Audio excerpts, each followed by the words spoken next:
If I wake up and everybody in my family is alive, I'm so fucking fired up. I don't watch shit. I don't listen to shit. I'm so grateful. Oh yeah, perspective, patience, puis positivisme. C'est exactement ce qui a inspiré, puis ce qui inspire encore mon aventure dans la Vivi et la Ecomi Family. Donc, c'est avec le cœur, puis de la passion que je vous embarque avec moi pour le Homie Frog Show.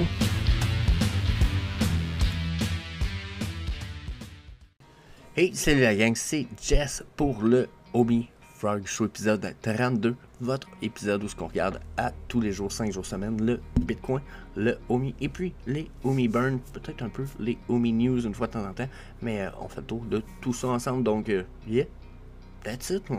Si vous voulez pas manquer tout ça 5 jours semaine, plus le Vivi Stuff, plus le Illuvium, plus les podcasts qui s'en viennent avec les interviews, mais il vous reste juste à faire le sur le subscribe button. Puis peut-être bien la petite clochette pour les notifications, mais sinon, that's it. Disclaimer time. Disclaimer time. On fournit aucun conseil personnel, financier ou d'investissement. Tous les contenus fournis dans cette vidéo est uniquement à des fins de divertissement. Donc, that's it. Vous devez toujours faire vos propres recherches et consulter un expert financier avant d'investir.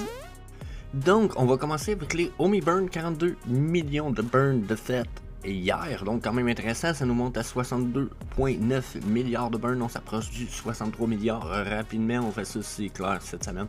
Donc, good news, mais c'est pas mal toutes les news qu'on a, hein? Ça fait le tour, ça fait le tour. Il n'y a rien de très spécial, même que je vous dirais que d'après moi, ça va nous ramener sur une downtrend, puis avec ce qui se passe aussi avec le Bitcoin, ce qu'on va aller voir dans 10 secondes. D'après moi, on est dans le trend. Donc, yeah, Bitcoin avant d'aller faire le homie. Donc, pour le Bitcoin sur le daily, pour commencer, regardez, on fait une espèce de compression dans notre prix là, en ce moment. Ça se trouve avec des trendlines, regardez, affichés là, appliqués là, parce que, regardez, il touchait 3 points. Je me suis dit, wow, ça a l'air relevant. Puis même dans le passé, regardez comment on se retrouvait avec une espèce de médiane. Donc je pense que cette trendline là est quand même super relevant en ce moment. Donc même chose pour celle-là ici. Regardez des points quand même importants, 3 points sur une coupe de downtrend candle. Donc je pense qu'on est dans le downtrend. Quand je regarde mon volume, on est à peu près à moitié du volume qu'on avait pour la moitié de la journée de fête sur notre journée. Ce qui me dit jusqu'à un certain point, ok, pas plus de volume que ça, ça démontre que mon ultimate multi-time frame, je veux dire, ici, de Stochastic RSI aurait raison. On est probablement déjà essoufflé de la montée. Donc, probablement qu'on est en train de juste flasher la résistance que je viens de voir là. Ce qu'on risque de voir un peu mieux sur le daily par la suite. Donc, comme je disais, le multi-time frame de Stochastic pour l'instant, ma plus courte time frame est déjà dans le haut, elle est sûrement en train de flat out ici, à moins qu'elle ait déjà qu'à la fin de la journée elle nous fasse une belle drop, mais d'après moi elle va flat un peu comme elle a fait ici, pour nous aider à remonter la trendline bleue de la time frame plus courte, plus haute, pour après nous faire dropper tout ça. Mais en même temps, ouais, ça ferait du sens. On était à peu près à ce niveau-là quand elle a fait un flat la dernière fois. Là, on était un petit peu plus haut. Donc, d'après moi, on va avoir droit justement au même genre de comportement. Une flat ici pour le time frame plus long. Elle va remonter. Donc, on a encore une petite montée, probablement un flash de cette résistance-là pour faire un drop.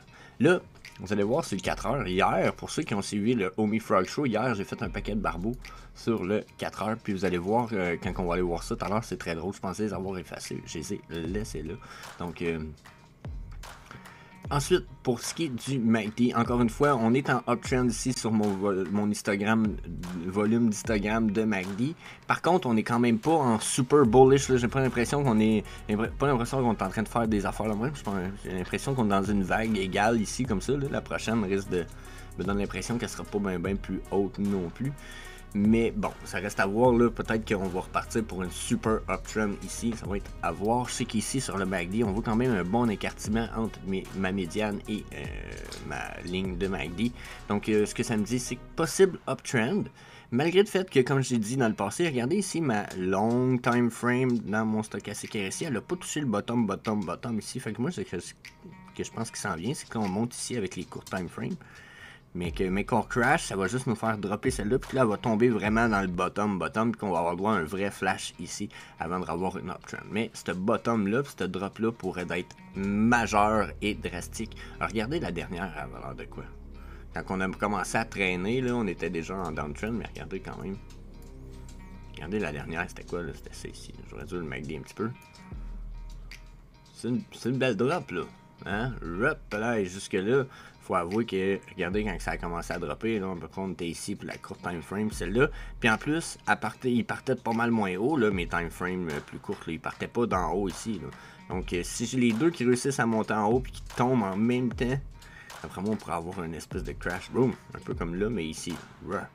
Puis ce coup-là, ça pourrait nous amener en bas et non à 5,53. Ça pourrait nous amener vraiment au bottom. Ce qui, à mon avis, pourrait nous amener dans les 14 000. Donc, je vais appliquer un fib. Quoi, je pense qu'on en avait déjà un. On avait-tu déjà un? C'est sûr qu'on en avait un, mais je sais jamais où. On va en appliquer un en 3 points juste pour, justement, nous montrer où on a le potentiel de centre. Donc, top de vague, bottom de vague, plus le top de la vague qui était ici. Donc, on va essayer de s'accoter à peu près là. Pouf. Donc, sont où nos golden pockets? Si vraiment on est pour flasher encore un petit peu puis dropper, mais là on a juste droppé à 0,236. On remonte un petit peu, une petite consolidation qui ferait du sens. La prochaine zone c'est 0,382. 0,382 nous amène à 16 700 ou 16 800 si on veut arrondir plus haut. Pas loin du 17 000, donc ça pourrait faire quand même mal. Là, vu que j'ai tiré, je vois que je suis peut-être pas aussi juste que je voudrais. Tiens, regardez, bon, c'est la même affaire. Donc, Golden Pocket, elle commence à 15 000, puis elle nous finit à l'entour des 13 000. Donc, personnellement, je nous vois vraiment, vraiment très bien. Quoi que je pense, lui aussi, j'en ai un. Non? Non plus. Non, mais je nous vois quand même très bien nous rendre là-dedans. Donc, si on n'a rien pour nous pousser uptrend, ce qui me semble être le cas, dans la mesure où on semble rien, on va nous pousser uptrend, je nous vois très très bien retourner là-dedans. Puis, je pense même que jusqu'à un certain point, juste en dessous des résistances là, à 0,382, si on réussit à défoncer ça ici, en fait, justement, il y a un autre rectangle. Excusez mon chien qui s'étouffe un peu et qui tousse. Mais si on se réussit à... Je vais transformer ça en orange. Tiens. Si on réussit à défoncer la zone orange qu'on a là entre 20 et 17 000, je dirais. Entre 20 et 17 000, après, on peut se rendre jusqu'à 13 000. Plus bas que ça, là, ça serait fou. Là, ceux qui vont dans le plus bas que ça, là, je pense qu'ils tirent la sauce en esti et qu'ils connaissent pas bien leur charte. Mais, ouais, ça, c'est ce que je vois pour le Bitcoin Daily. Ensuite, on va les recacher, ceux-là. On va recacher ça, puis on va aller voir tout ça sur le 4 heures pour voir peut-être un peu plus de micro-movement. Donc, regardez sur le 4 heures où c'est qu'on s'en va avec tout ça. Là, oh, j'ai pas fait une chose avec le daily, peut-être, avant que j'aille trop vite. Le daily, les EMA. Donc, regardez le EMA. J'ai pas l'impression qu'on va monter très très haut. Si on monte haut puis qu'on fait un flash jusqu'à 21 500 à peu près pour flasher notre EMA le 21. Mais d'après moi, là, la gang, là, on a fini. Puis même à ça, regardez comment on devrait pas plafonner le 22 000. Il a été refusé assez solide, puis on fait des lower high depuis ce temps-là. Donc, des hauts plus bas. Donc, pour vrai, de vrai, je ne vois vraiment, vraiment pas en retourner plus haut que le EMA 21 ici. C'est pas mal ce que je perçois présentement avec tout ce qu'on a là. Donc, justement, si on va sur le 4 heures, à cette heure, on va réenlever les EMA. Donc, sur le 4 heures, vous voyez ici ce qu'on a. Justement, une espèce de refus de passer par-dessus ma trendline. Excusez-moi, j'ai fait le saut. My goodness. Je pense que c'est la tablette. Donc, j'étais rendu là. Donc, vous voyez une espèce de consolidation là, ici, là. Retour uptrend, mais d'après moi, là, ça c'est une espèce de mini bull trap. On s'en va faire une espèce de crash. Probablement assez drastique sur le 4 heures. En tout cas, il a l'air d'être assez officiel. Quoique, il n'a pas monté totalement haut pour ce qui est du long time frame. Donc, attendez-vous à un certain point jusqu'à qu'on aille une vague. Whoop, puis un autre, peut-être 2 vagues de court time frame, ce qui pourrait nous faire consolider un petit peu par-dessus ou etc. avant d'avoir une chute sur le long terme ou consolider dans mon triangle ici. Donc là, je ne vois peut-être pas faire une chute direct quand je regarde le 4 heures. Puis même quand je regarde le stochastique ici, on est sur une drop, oui, étant quand même importante, mais j'ai l'impression que c'est peut-être pas exact dans la mesure ou peut-être pas terminé cette montée-là à cause que mon long time frame, lui, a peut-être pas rendu totalement en haut. Puis regardez quand il est pas rendu totalement en haut, ce que ça peut créer comme comportement. Là. Il veut finir de faire sa montée avant de peut-être préparer une descente. Là. Okay? Donc j'ai l'impression que c'est ça qui se prépare ici. Si je prends la peine de regarder pour le MACD, cette fois, lui, ce que je vous ai dit, justement, c'est déjà une perte dans la puissance ici, peut-être même justement en corrélation avec la mèche de volume en rouge ici. Donc, on a une perte de puissance uptrend qui est aussi démontrée dans notre multi-time frame de stochastique, ce qui pourrait nous ramener quand même sur une belle downtrend, surtout que si on downtrend puis qu'on s'en retourne sous notre médiane 0, ça peut être quand même super bearish, ok? On peut avoir une belle drop là. C'est sûr que ça dépend toujours des drops, ok? Ça dépend si on a une drop comme ça ou plus une mini drop. Mais là pour l'instant, si on est déjà sur le bord de dropper, on est comme déjà plus bas en drop qu'on l'était. Peut-être que ça annonce une espèce de drop plus intense un peu, ok? Donc j'aurais peur qu'on soit sur une grosse drop à venir. Donc je le souhaite presque pas, mais en même temps, ça serait pas impossible. Surtout que le MACD le démontre, le multi-time frame de stochastique aussi. Puis là, ben, si j'y mettre nos EMA et qu'on tombe avec des résistances quand même importantes à ces niveaux-là, quoique c'est la première fois qu'on va les tester dernièrement. Si on regarde les EMA puis que j'enlève un peu mes trendlines, si on regarde les EMA, vous voyez, on s'était pas rendu au EMA 89 encore. Là, on s'en est rapproché de très proche. On a refusé la percée du 55, donc le 55 étant un des plus puissants. Si on réussit pas à percer ça, puis qu'on fait une rechute à partir du 55, le genre de rechute un peu, ben, même une comme ça ou une comme ça, où ce que là, on s'en éloigne de très beaucoup longtemps. Quand je parlais du 14 000 tout à l'heure, c'est ça. Si on se rend à 14 000 là, ou dans le 16 000, même 16 000, on va s'éloigner du EMA 55 assez que là, on va retomber dans le bearish sentiment.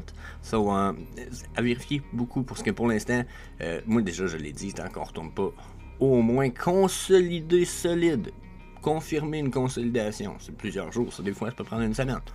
Par-dessus le EMA 233 ici sur le 4 heures ou même le 55 EMA sur le daily. Oubliez la bull run, le bullish. Il y en a qui disent que c'était rien qu'une bear trap, puis qu'on s'en va pas en bear market. J'ai entendu ça avant hier, j'étais comme oh my god. Tu sais, quand le bear market est confirmé, c'est déjà un mois, puis que la personne est comme ah, c'était une bear trap. Non, merde. Et puis en plus, savez-vous la meilleure en plus, cette personne-là? Pro Trader est écrit direct dans le top de sa description de son profil. C'est un peu honteux, mais qu'est-ce que vous voulez, hein?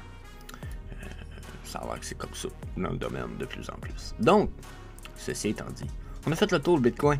Tout ce que je vois, c'est chute, probable petite rechute avant de remonter, avant une rechute solide. Donc, c'est mon espèce de lecture, la gang. À cette heure, c'est le temps pour le OMI. OMI, my OMI daily. Oh yeah. So, OMI 0,0014. On est sur notre plafond là. Hein? Regardez hier. Bam. Je vous ai mis ça là. C'est pas pour rien, j'ai mis ça. Regardez. Bam. Bam. J'ai l'impression que c'est comme clair, net, précis, évident. On a une espèce de plafond. On refuse de le percer. Là. Ça fait plusieurs chandelles. Là. Puis là, ben, il me reste 12 heures cette chandelle-là. Puis, on va aller voir les EMA, ce qu'ils nous disent pour commencer. OK? Donc, les EMA, on était quand même bullish. On est quand même bullish sur les EMA. Je sais pas s'il y en a qui se rappellent. Mais malgré qu'on est bullish, en ce moment, on a comme une espèce de problème. Là. On se retrouve dans une espèce de triangulation. Là. C'est presque trop problématique, en fait. Là. Et entre cette ligne-là et cette ligne-là ici, que je vais changer pour une 4 pixels, puis que je vais aller mettre en vert pour capter avec l'autre. Regardez comment on se retrouve dans une espèce de biseau ascendant de même. Là. Okay? Donc, généralement, biseau ascendant, ben c'est pas un biseau ascendant, c'est plus un triangle rectangle. Là. Mais tu sais, on pourrait encore là. On pourrait mettre un paquet de trendline, là, mais vu la résistance que je vois ici, là, on pourrait faire ça aussi. Il y en a qui verraient peut-être plus un triangle. Je vais avouer que peut-être qu'il y en a qui verraient plus ça ici, ou peut-être même celle-là ici. Là. Pour être plus. Regardez comment elle fait bien ici. Là, mais peu importe ce que vous voyez là, on voit une espèce de de compression de mon prix. Qu'est-ce qui arrive quand on a une compression? Généralement, on a une explosion d'un bord ou de l'autre. Là, personnellement, ce que je vois, c'est qu'on se prépare probablement à une explosion uptrend pour le OMI. Malgré que, bon, là, j'ai pas regardé mes autres indicateurs, mais quand je regarde ça, je me dis, oh my god, ça serait tellement possible qu'on s'en aille, genre, là, je vais prendre le pinceau vite fait, qu'on s'en aille faire un boom sur mon EMA 55 sites pour aller recrasher peut-être plus bas avant, pour montrer qu'on fait un refus pas mal plus certain, puis regardez comment il serait pas mal au même niveau que notre ancienne bougie, puis qu'on serait aussi en train d'accoter sur le 0.15.9 qu'on a, puis je vous dirais même le 0.16, on a eu de la misère, là, mais comment qu'on se retrouve avec des régions importantes là. Donc, mon avis, c'est qu'on se prépare de prime abord, probablement pour une uptrend, surtout quand je regarde rien que les EMA, puis cette espèce de triangulation là, ok? Quand je regarde tout ça, c'est ce qui me semble le plus évident. Là, si je viens voir tout ça avec le MACD à cette heure, on va enlever le crayon. Donc le MACD, lui, il me dit, Jess, t'as ta médiane de 0, là, on est en train de la traverser, mais on est en perte de puissance tranquillement, pas vite. Puis on le voit là, hein. C'est un peu la même chose le volume, sauf peut-être la dernière chandelle là. Regardez, notre volume, il s'en allait un peu downtrend. Là, est-ce qu'on pourrait avoir un rebond puis une vague uptrend un peu dans ce style-là? C'est surtout quand on étire la sauce souvent longtemps sur une downtrend comme ça, on a le potentiel de repartir uptrend quand même. C'est ce que je pense qui va arriver. Quand je regarde juste l'histogramme, puis peut-être même ça ici, je me dis, checkez bien, on va avoir un rebound, on va avoir une deuxième vague ici du MACD avant qu'il vienne refaire une downtrend. Il est quand même parti sur une belle vague uptrend en plus. Là. Donc avant qu'il recrash ça ici, j'ai l'impression que, tu sais, vous voyez, il y a comme un donc peut-être qu'il est en train de s'essouffler parce qu'il faut avouer que, regardez, grande vague, petite, peut-être que c'est sa dernière, là, puis là, puis il va tomber, ou ils vont en faire une autre avant de tomber. Donc c'est ce que j'ai le feeling ici, j'ai l'impression qu'on pourrait voir peut-être une autre petite vague, une downtrend, une uptrend avant de revoir une downtrend qui va nous ramener dans quelque chose de ce style-là. Là. OK? Puis je pense que c'est pas impossible parce que regardez, quand on a des vagues uptrend, après, comment que ça se passe? Vague uptrend, downtrend. Donc, c'est normal, hein? Faut que ça respire. Donc, je pense vraiment que, regardez, là, on est sur la slow uptrend. On va monter à un moment donné à quelque part ici, mais ça va nous prendre une downtrend. Même si on a eu une sérieuse ici qui, oui, a fait mal à nos chandelles parce qu'on est en bear market, mais le MACD, lui, est resté en uptrend. Il y en a qui vont avoir l'impression que c'est une contre-indication, mais c'en est pas une. C'est plus parce que éventuellement, on va voir une espèce de confirmation puis de la finalité de la downtrend, ou plutôt confirmation de la finalité de la downtrend parce qu'on va repartir uptrend. Donc, peut-être qu'on a touché un bottom ici, puis que là, ici, ça va juste être notre confirmation, puis qu'après, on est uptrend pour peut-être au moins jusqu'à janvier et février. D'habitude, à peu près ça des dates-là. Peut-être qu'on est en train de se préparer à tout ça. Personnellement, c'est pas ce que j'ai l'impression, mais ça serait con de pas le garder en perspective, ok?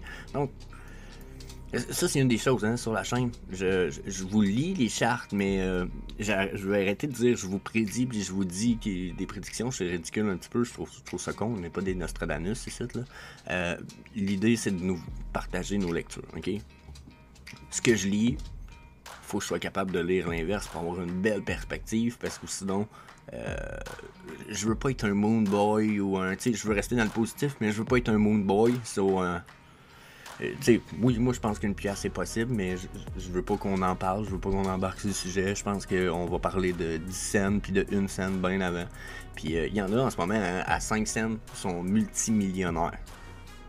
Donc, tu sais, il va y avoir des cash-outs pas mal du OMI avant qu'on monte à une pièce. Ça, oubliez pas ça. Ensuite, multi-time frame de stochastique. Lui, par exemple, on est sur le bord d'à côté dans le top pour de vrai avec les 3 time frames. Mais qu'on aille à côté dans le top, il est possible qu'il nous fasse 2 vagues downtrend avant de nous faire une vraie grosse vague downtrend avec son long time frame. Mais là, le long time frame, même lui, là, il vient de nous faire un flat. Pas tout à fait au niveau 100, par exemple, c'était juste à 98, donc ça va un peu avec ce que je dis, je m'y attends à avoir un autre uptrend. Je m'attends à une uptrend ici qui va venir flasher probablement le MA 55, mais que le MA 55 soit peut-être un peu plus bas dans une journée ou deux. Je nous vois vraiment faire des espèces de consolidation pour après ça venir flasher puis chuter. Je nous vois chuter, je suis dubitatif, je nous vois chuter. Quand même solide pour le OMI. Puis là, je pourrais peut-être y aller avec un petit Fibonacci retracement, pas trop long terme, très court terme, même si on est sur le daily. Donc, si on monte là, on retourne au all-time high qu'on a fait. Vous voyez, on aurait peut-être déjà comme atteint un bottom, mais si on remonte là, qu'on réussit à leur refaire ça après. Ouais, je sais pas. Pour vrai, le Fibonacci, lui, me dit qu'on descendrait pas plus bas que 0,12. Donc, ça pourrait être une vraiment bonne nouvelle. C'est pourquoi je vous dis, regardez, on peut pas se fier tout le temps à ce qu'on veut. Mais si j'irais un peu plus dans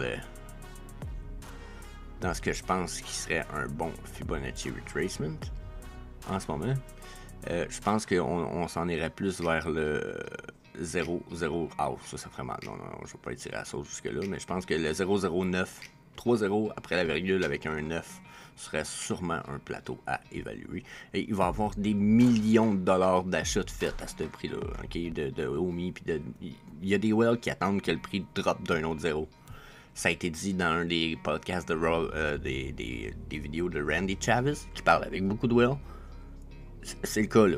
En bas mais qu'on perde un zéro, il va y avoir de l'argent qui va rentrer dans le OMI. C'est assez insane. Donc, yep, à cette heure, le 4 heures, la gang, on va le voir. On va aller voir le 4 heures ensemble. So, 4 heures. Sur le 4 heures, on va commencer par les EMA. Hein? Bon, on va y aller dans quand même ce qui est le plus simple pour ce qui est des EMA. Donc les EMA, vous voyez ici, on a fait un mini Golden Cross. Donc ça, là, ça pourrait vraiment être signe de bullish movement. Pour ceux qui ne savent pas, Golden Cross, c'est un mini Golden, c'est un croisement entre la vert et la jaune. Quand la vert, elle remonte par-dessus la jaune. Après, on s'en va potentiellement vers un vrai Golden Cross qui est la vert qui traverse la blanche ici en uptrend. Parce que la vert étant la 55 et ma blanche étant la 233. Une fois que ceux-là se croisent uptrend, oh my god, Golden Cross super bullish. On semble se diriger vers là. Regardez, plein de mini. Là, on a ça des super mini, des micros de Golden Cross. Une mini Golden Cross. Là, on s'en irait vers une Golden Cross. Sauf que, regardez comment je suis déjà en train de reperdre. Ici, là, oui, on était bullish. Mais là, ici, on a commencé à consolider, puis on commence à perdre de la puissance, on dirait un petit peu sur nos EMA. Donc, qu'est-ce que je veux dire par là, c'est qu'on est en train de monter de plus en plus haut, mais que là, regardez, les cassures sont quand même directs. On vient de faire un mini dead. Donc là, est-ce qu'on s'en retourne sur une downtrend? Moi, je pense que c'est là qu'on s'en va. Malgré le fait que si je regarde le multi-time frame de stochastic RSI, ça se peut que cette downtrend-là soit presque finie déjà. Donc, quand on regarde sans les chandelles, pour vrai, soit ça ici nous ramène en downtrend, puis on va aller faire un mini dead cross qui va être l'inverse de notre golden cross, ou soit justement on fait une drop ici, on consolide, puis on va repartir uptrend. Donc là, le OMI pourrait être très uptrend. On est quand même très proche du EMA 233 avec nos chandelles. Regardez, on le teste en ce moment là, sur le 4 heures, notre EMA 233, puis ça pourrait être bullish as fuck. Je suis encore bearish dans mon sentiment, mais je vous le dis, ça pourrait être bullish as fuck. Là, ce qui se passe en ce moment, par exemple, puis qui est quand même intéressant de faire remarquer, c'est que ici, on fait des lower high. Donc, nos hauts sont toujours de plus en plus bas, puis ici, on fait des higher low. Donc, nos bas sont toujours de plus en plus hauts. Donc là, ce que je vois là, si je prends le premier lower high, lower low, je vais prendre lui, puis je fais la même affaire de l'autre bord, je vous le dis, c'est un peu... je vais mettre les mains là, juste pour être peut-être plus accurate. Donc vous voyez comment encore une fois, on a une triangulaire. Oups, c'est pas ça là, je voulais effacer, c'était les EMA, attendez un petit peu. Donc vous voyez comment encore une fois, on a une espèce de triangulation qui se trouvait quasiment être une résiste ici en plus. Donc, quand je vois ça, je me dis encore compression. Est-ce qu'on s'en va uptrend par la suite, comme je vous disais avec les EMA? Ça pourrait vraiment être le cas, là. Quand je vois ça ici, j'ai deux zones de résistance pour une zone de... deux zones de support pour une zone de résiste. C'est sûr que généralement, le 233 est plus puissant comme résistance, mais que, exemple, le 55 ou le 89. Mais quand même, en ce moment, on a quelque chose qui se prépare. On a eu des bonnes news, MTL, cash out, etc. Puis, regardez notre downtrend en théorie, là, selon mon multi-time frame, elle serait pas loin d'être finie. Okay? Donc, si je regarde juste les stochastiques, une fois que la downtrend est finie, on serait probablement supposé s'en aller uptrend. je nous verrais aller faire un flash, là, je vous disais, sur les daily. Je nous verrais faire un flash uptrend avant, une belle uptrend, là, avant de nous faire un crash. Puis peut-être juste nous ramener, peut-être, à ce bottom-là, qui est le bottom à 0,10,475 qu'on a touché la dernière fois. Donc, à voir pour l'instant, ça fait 2-3 jours, je le dis déjà, depuis vendredi, il faut surveiller, il y a des affaires qui vont se passer, c'est en train de bouger pas mal. Là, on a une confirmation que c'est ça, c'est vraiment sur le bord encore plus de se passer. Ici, sur le MACD, qui est pas très réactif de façon naturelle, il a une cassure de fou ici. Donc, mes 2 dernières chandelles sont quand même downtrend. Je manque de volume sur la dernière, par exemple. Regardez le volume, comment il est pas là pour une chandelle sur laquelle il reste 30 minutes. Donc, je serais super uptrend. En fait, je suis au-dessus de ma médiane 0 sur le 4 heures en plus. Donc, cette downtrend-là, si elle ne réussit pas à crasher comme il faut, ce que je suis pas certain qu'il va arriver, d'après moi, on pourrait vraiment être bullish. Par contre, on peut très bien traîner en bas avec les stochastiques RSI en bas pendant un bon moment ici, puis ramasser l'alerte, puis la fenêtre la ramasser, ce qui pourrait nous faire crash sous nos EMA 55 et 89 en vert et en jaune ici. Ça, par exemple, pourrait être bearish. Donc, faut pas s'attendre à ni un ni l'autre, je vous dirais, dans la journée. Il faut s'attendre à surveiller vos affaires. J'aimerais pas confirmer quoi que ce soit en ce moment parce que je vois autant de bullish sentiment que de bearish sentiment. So, pour le OMI, watchez vos affaires. C'est peut-être le temps d'acheter un petit peu avant que ça parte uptrend, mais ça se peut que ce soit une espèce de bull trap. Donc, surtout que le EMA 233 a quand même été refusé, malgré une montée drastique qui a été refusée, genre, wow, solide. Donc, puis je pense qu'il y a vraiment de la misère. Je pense qu'il va y avoir moins de la misère à chuter, vu le Bitcoin et etc. que le OMI. Donc, si le Bitcoin chute, attendez-vous à ce que le OMI chute, mais sinon, on pourrait être bullish pour le OMI. So, yeah. That's it. C'était notre OMI Frog Show 5 jours semaine. N'hésitez pas à smash le subscribe button et la notification bell. So, peace.